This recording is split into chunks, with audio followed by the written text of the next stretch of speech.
Assalamualaikum warahmatullahi wabarakatuh. Perkenalkan, nama saya Karisma Faranisa Effendi dengan NIM 212111319 dari kelas HES3I, mata kuliah Fikih Siasah, dosen pengampu Bapak Danu Aris. Di sini saya akan mempresentasikan mengenai hasil kerja saya dengan judul Pendekatan Kajian Fikih Siasah dan Perkembangan Kajian Fikih Siasah. Langsung saja, yang pertama ada pendekatan kajian fikih siasah. Dibagi menjadi 3, yaitu ada pendekatan normatif, pendekatan sosiohistoris, dan pendekatan filosofis. Yang pertama, pendekatan normatif diasumsikan bahwa memahami kajian politik dalam Islam tidak bisa dilepaskan dari disiplin yang sangat dominan, yakni fikih. Namun, tidak bisa disangkal lagi bahwa kajian politik dalam sejarah Islam dengan menjadikan fikih sebagai optiknya tidak bisa dilepaskan dari bidang yang lain, yakni teologi. Dan yang kedua, pendekatan sosiohistoris berarti menggabungkan dua pendekatan sekaligus, yakni sosiologis dan sejarah sebagai sebuah cara pandang. Karena itu, mengkaji politik Islam dalam kerangka sosiohistoris berarti melihat elemen-elemen dalam panggung politik Islam dari aspek sosial, bisa meliputi interaksi, struktur, simbol, institusi, dan lainnya.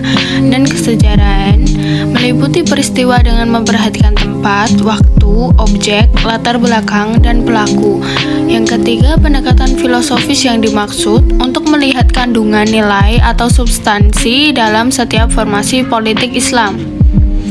Lanjut, perkembangan kajian fikih siasah. Dalam mengkaji tahapan pemikiran politik umat Islam, menurut Munawir Sadzali dapat dibagi kepada 3 periode, yaitu yang pertama era klasik, yang kedua pertengahan, dan yang ketiga era kontemporer.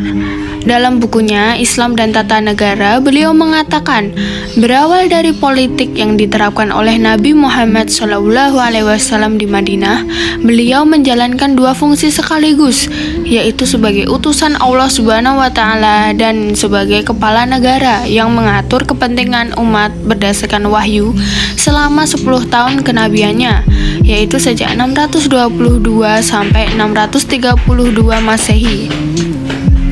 Setelah beliau wafat, fungsi siasah dilanjutkan oleh Khulafaur Rasyidin, yaitu Abu Bakar As-Siddiq pada tahun 13 Hijriah, dilanjutkan dengan Umar bin Khattab pada tahun 23 Hijriah, lanjutkan dengan Utsman bin Affan pada tahun 35 Hijriah, dilanjutkan dengan Ali bin Abi Thalib pada tahun 40 Hijriah.